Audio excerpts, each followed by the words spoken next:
if you were a flower, I would wear you in my hair. Did you ever think of Krishna in that way? If you were a flower, I'd just put you in my hair.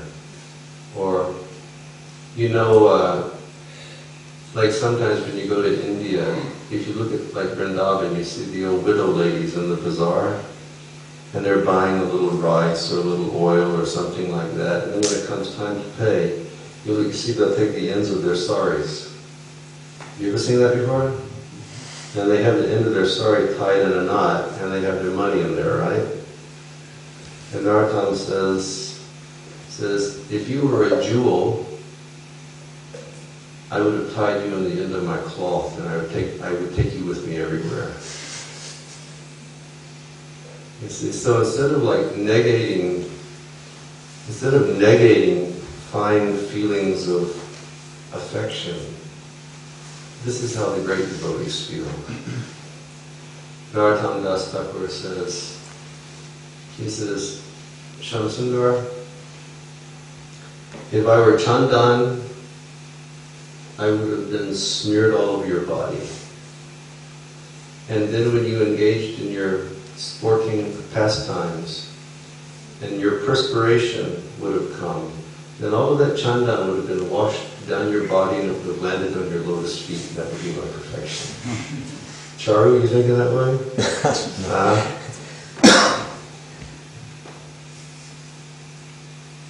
And then Narottam Das Thakur says, what desires and aspirations I am. How shameless I am. He said, I am just like a dwarf who's trying to reach up and catch the moon. But this is an expression of my feelings of love for you. You see? So Kunti Devi, she's saying, please, let my expression of love be exclusively for you. I have affection for my family, I have affection for my sons, I have affection for the Vrishnis, but this is all on the basis of my bodily connection. This is on the basis of skin alone. Srila Prabhupada here, he says, skin affection, skin attraction is like a disease. Or it's like Srila Sanatana has said, Yehi sansparsaja bhoga dukiyona evate. Sparsajam. Sparsajam means the contact, the rubbing of flesh, the rubbing of skin. Dukkha yonaya evate is only a source of suffering. Kunti Devi is showing us, in the highest sense, that our attraction to the family, our attraction to our community, our attraction to so many material things really is only a source of suffering for us. And therefore we should aspire in the same way as Srimati Kunti Devi. Let my attraction be for you. Let my attraction for you be Ekeha Kurunandana. Let me have Ekanta Bhakti. Ekanta Bhakti means just single-pointed Bhakti. We see great devotees have that type of Ekanta Bhakti. It's just like there's the example in the Brihad Bhagavatamritam of in the first part of the Brihad Bhagavatamritam, when Narada Muni is trying to find out what is the first part? The greatest devotee of the Lord. He's searching, looking for the greatest devotees, and he's going here and there, and he's meeting everyone, and then he meets Hanumanji.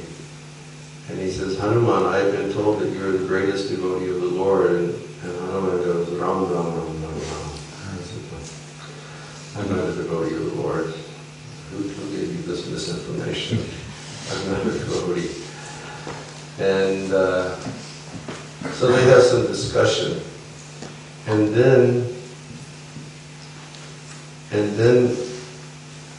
Narada says, but Hanumanji, quickly, let us go to Dwarka, because I have heard that your Sri Ram has again appeared in this world as Dwarkadish. He's living in Dwarka, and you can go to Dwarka and you can see Sri Ram.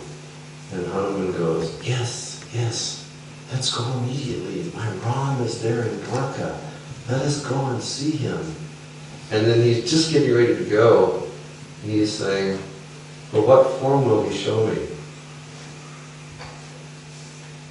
Will he show me the form of Dwarkadish, or will he show me only the form of Ram? He said, because my mind is fixed. I do not wish to see anything other than the form of Sri Ram. He said, you could have even gone to Dwarka, and you could have seen Krishna, you could have seen Vasudeva.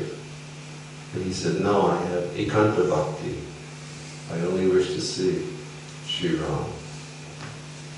But we have the experience of, we've heard of when Krishna, when they were having that dancing in Vrindavan in the evening, and Krishna at one point, started to, be naughty in the way that he is, and he started to play around some. He decided to leave the dancing, correct? So he disappeared. And then there's stories that the young ladies, they went running through the Vrindavan forest at night. I think this is described in Chaitanya Charitamrita. And the young ladies were running, and Krishna saw that they were coming. So what did Krishna do? Krishna assumed the form of Narayan. So all of a sudden Krishna changes himself, and he's in the forest of Vrindavan, and he's showing 4 arms as Lord Narayan. And the gopis, they come running, and they say, oh look, there's Lord Narayan. And they go, Namo Narayan, Namo Narayan. Have you seen Krishna? Have you seen the son of Nanda Maharaj? Which way is he gone? You see. And he goes, oh, he went that direction. And then Srimati Radharani, she comes running, and she sees Narayan. And she goes up before Narayan, and Narayan is standing there. But her spirit of devotion and love for Krishna is so powerfully strong that what happens to Narayan is like Krishna standing there trying to show his Narayan Swarup, and 2 arms keep disappearing, and the crown keeps going, and a peacock feather keeps going, coming. And Radharani says, I know who you are. You're trying to show that you're somebody, but you're somebody else. Ekanta bhakti. Etiha Gurunandana. So we should aspire. And how will we come to that position? How will we actually come to that position? That unholy devotion. What's that verse in the last chapter? He says, Bhakti amam abhijanati avanyaschasmi tattataha tato mam tattato gyatva vishate taranantanam. He says, I can only be understood by pure and unalloyed devotion. That's the only way I can be understood. When you have that pure and unalloyed devotional service, I become revealed. But what does Sutta Goswami, what does he say? The sages of Naimisharanya, they say, what is the greatest thing that everybody in human society should do? And what is the activity which is going to give people the greatest level of happiness? And he answers their question. He says, Savai pumsam karo dharmo yato bhaktir muksaje ahai tuki apratiyata yayatmasu prasidati. He says, Savai pumsam. Pumsam means human society. The greatest dharma, or the greatest activity for everyone in human society, he says, paro dharmo, the supreme dharma. Yato bhaktir adhoksaje. He says, you have to love adhoksaja. You have to love Krishna. And then he gives the indication, how will we get ourselves into that realm of like pure love? He says, ahai tukiya pratiyata. He says, ahai tu. He says, without any motivation you have to love. You have to serve without expecting return. Apratiyata. You have to do it all the time. And he says, yenatma suprasidati. That will thrill your soul more than anything else. So that's like the constant flow of the Ganga without any obstruction. And how will we do that? We'll do that by following Srila Prabhupada's instructions. We should learn how to chant Hare Krishna free from offense. Srila Prabhupada said, please chant your prescribed number of rounds per day.